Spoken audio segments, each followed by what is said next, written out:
I wanted to do a follow-up to the emergency video we recorded yesterday about Donald Trump's disturbing and genuinely dangerous speech at Fort Bragg in front of uniformed U.S. troops who booed Trump's political opponents, including their own former commander-in-chief, President Biden, and cheered as Trump vowed that he would strip Americans from a fundamental constitutional right of expression. Because even as Fox News celebrates this, others are sounding the alarm for the threat this poses to the future of this country. But before we unpack all that, if you end up liking this video and you want to support the channel, please be sure to hit the like, subscribe, and alert bells before you go. All right, friends, rather than bury you with the truly disturbing clips that we played yesterday, I'll give you this 60-second long recap courtesy of Fox News and MAGA Fox News host Maria Bartiromo, who's really happy about that speech. Welcome back. President Trump in Fort Bragg yesterday, turning his speech into a celebration in a way only he could. This is a record crowd. You never had a crowd this big. That's an honor. You think this crowd would have showed up for Biden? I don't think so. I don't think so. Maybe I'm wrong. Even the soldiers joining in on the iconic Trump dance. All of this leading up to the Army's 250-year anniversary this weekend and the parade this Saturday in Washington with thousands expected to attend. It's so nice to see this kind of celebrating and pomp and circumstance around the Army, the men and women who fight for our great country, Jonathan. It is so great, and you can just see it on their faces, the service members, and morale is really... I want you all to think. I don't want to get too bogged down in this, but I want you all to think what the same MAGA Fox host fucks would be saying if this were President Biden or President Obama insulting political opponents at a military speech in front of uniformed U.S. troops, and then those troops react favorably to that and against their Republican opponents. Or if President Obama or President Biden wanted to create a military parade on their birthday, would these hypocritical MAGA Fox News fucks be saying the same thing? Oh my God, this is amazing. It's just so amazing, the pomp and circumstance of the military. No, they would be rightly horrified, clutching their pearls. They'd be apoplectic. But because it's Trump, their cult leader, they love it.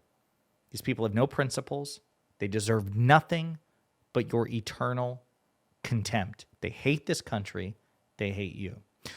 But that was just a recap of some of the things that we saw and heard at Trump's Fort Bragg speech. Trump himself doubled down, how amazing it was, this hyper-partisan political speech in front of the military, uniformed members of the military, as he told reporters after the speech yesterday. I have an idea. Let's break up the concrete, and that's even better than bricks, and that's what happened. Yeah, you just witnessed an amazing spectacle, a flex on our military. What impressed you the most? I think the total love for the military. I mean, I was with the generals. They're explaining the different maneuvers, and the love they have for the Army and the military is beautiful. They're really great people. And I've never seen anything quite like that. I don't think any other president has either. They really put on a good show. I asked them, did you do that for Biden? They said no, they didn't do it for Biden. I wonder why. Maybe because it would have been inappropriate to do it under Biden, as it's inappropriate to do it under you. You, of course, don't give a damn because you're a fascist. But I want to read you some articles, some op-eds from people who had the same reaction and wrote their reaction down.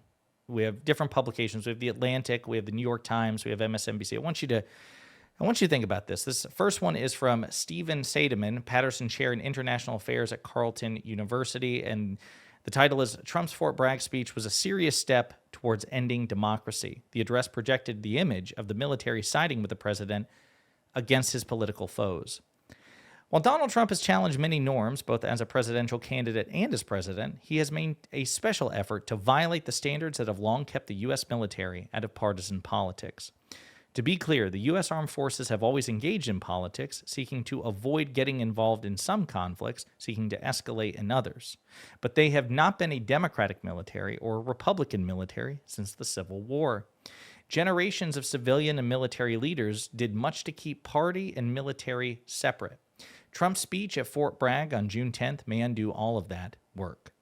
In his first term, Trump did much to undermine the norms of American civil-military relations. Rather than appoint a civilian as military Secretary of Defense, a tradition reflecting civilian control of the military, he appointed a recently retired general, James Mattis. He constantly referred to the senior military leaders as my generals. He blamed the military when soldiers were killed, rather than accept that the buck stops with the commander-in-chief. And according to his own defense secretary at the time, Mark Esper, Trump asked whether soldiers could shoot peaceful protesters in their legs during demonstrations after the death of George Floyd in 2020.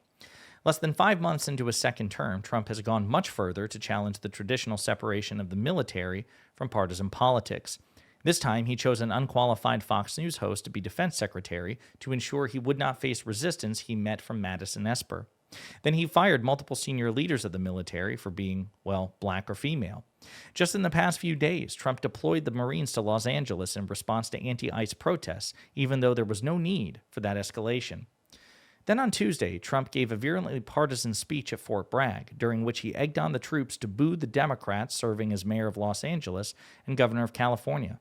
This speech, by itself, is incredibly damaging, as it projects the image of the military siding with the president against his political foes.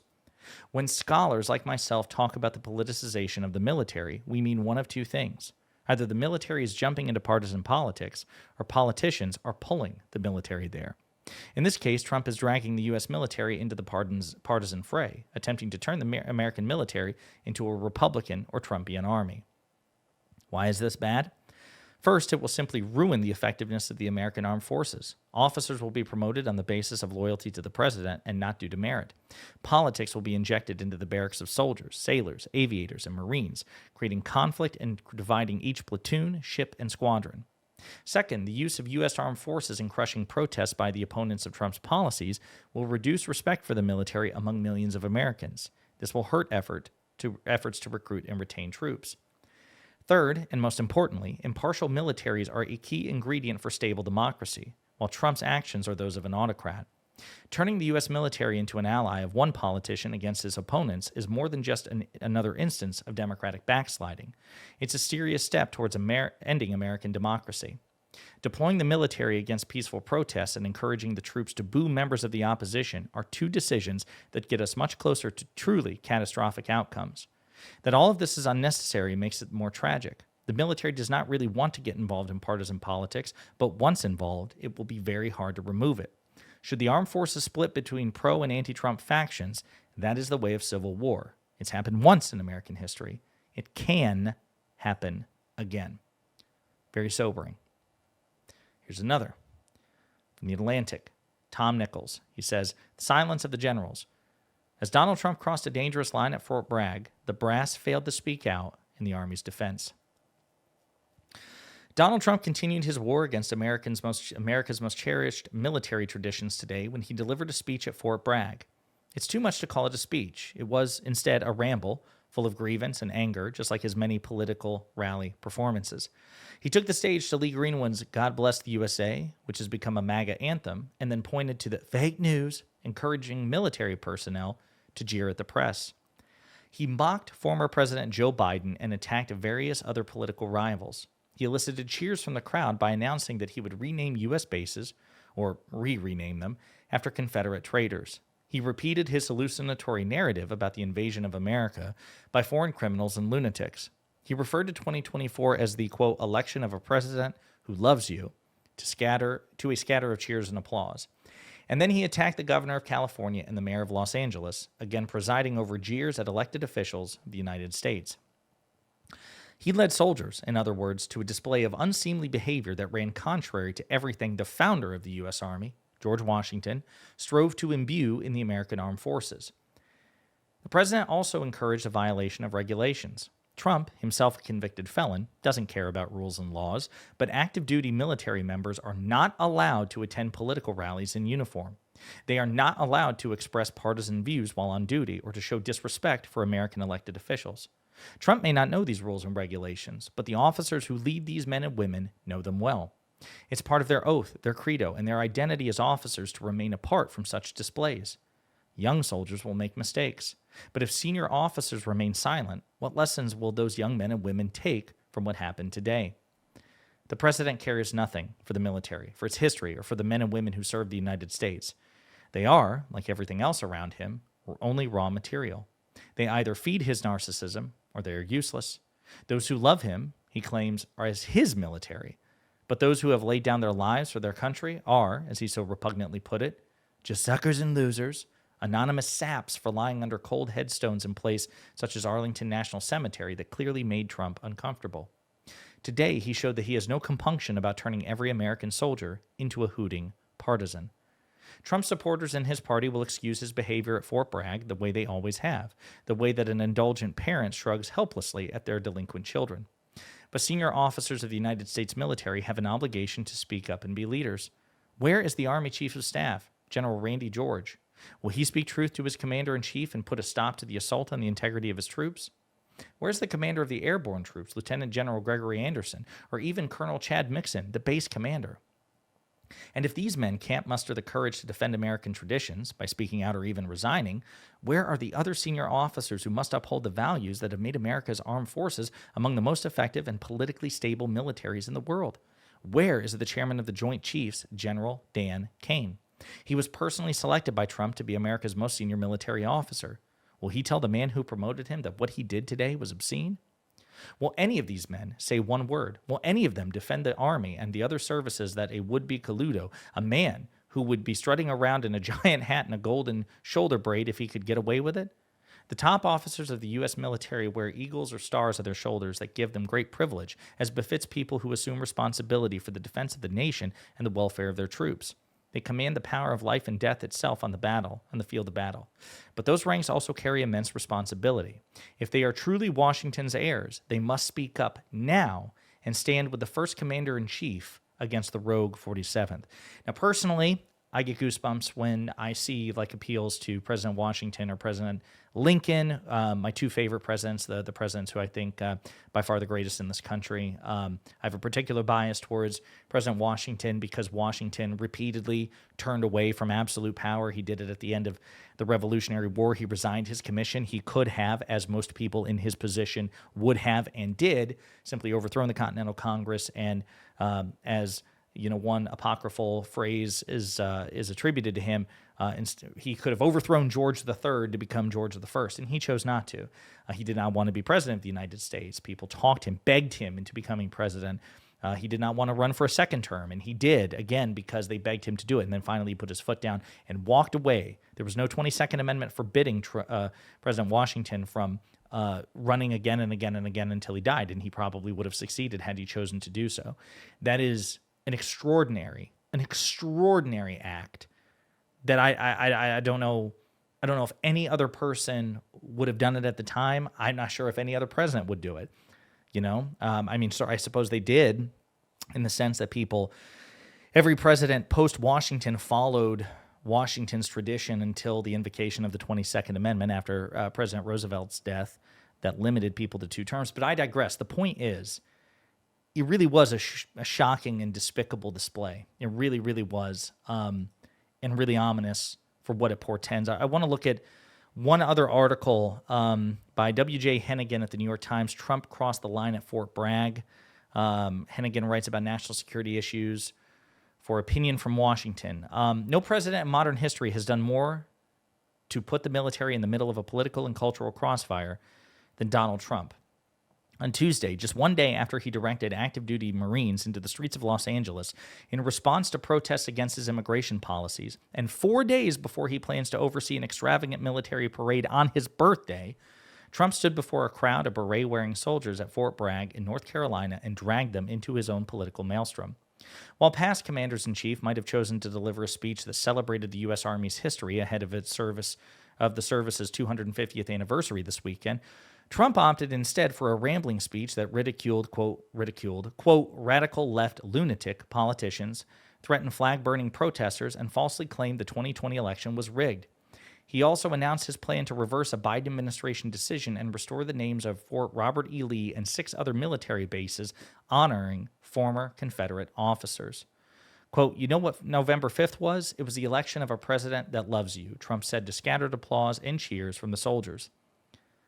Presidents from both parties have been criticized for politicizing the military, but not one has challenged the military's time-honored tradition of nonpartisanship as Trump has.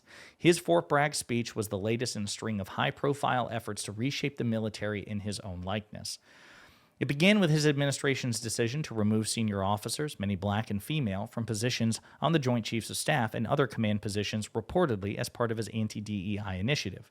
It continued with his determination to reinstate and pay former service members who had been discharged after refusing COVID vaccinations in violation of military health mandates. And it was on full display when he sent active duty troops to create new military zones along the U.S. border with Mexico. But it is best exemplified by Trump's decision this week to deploy some 4,000 National Guard troops and 700 Marines onto the streets of Los Angeles after protests broke out over his immigration policies. The president is now pitting American forces directly against American citizens, most of whom are not violent and are simply angered by the Trump administration's decisions. There are now more soldiers and Marines in Los Angeles than in the war-torn countries of Iraq and Syria. Wow.